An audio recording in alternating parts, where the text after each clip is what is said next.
ማርያምን መጽሐፍ ቅዱስ የተባረክሽ ነሽ ብሎ ሲናገር ሌሎች ሴቶች የተረገሙ ናቸው እያለ አይደለም። አንቺ ጸጋ የሞላብሽ ብሎ መጽሐፍ ቅዱስ ሲናገር ሌሎች ከጸጋ ውጭ በራሳቸው ኃይል የሚኖሩ ናቸው ማለቱ አይደለም።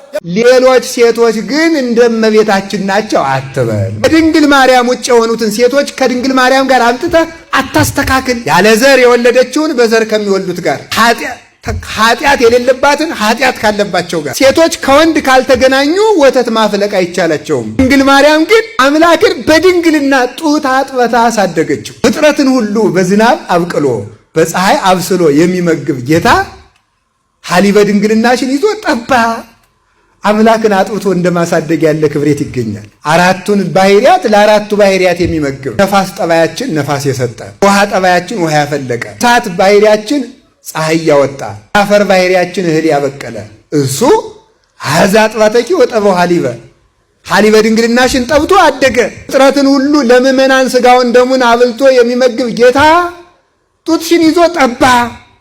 ለዚህች ድንግል የሚሰጠውን ክብር ሌላ አትስጥ። እሷ እንደ ማንኛውም ሴታት አትበል።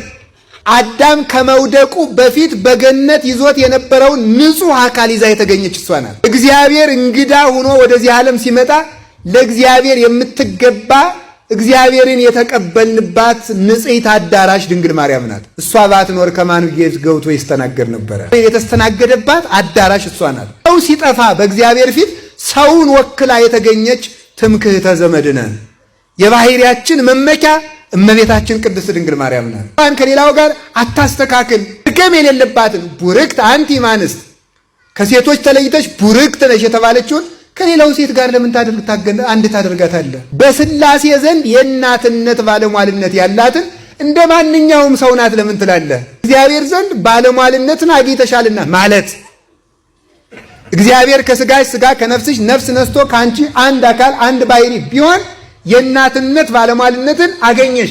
ነቢያት የትንቢት ባለሟልነት፣ ሐዋርያት የስብከት ባለሟልነት፣ መምህራን የትምህርት ባለሟልነት፣ ነቢያት መላእክት የቅዳሴ የማይሌት ባለሟልነት፣ መነኮሳት የምንኩስና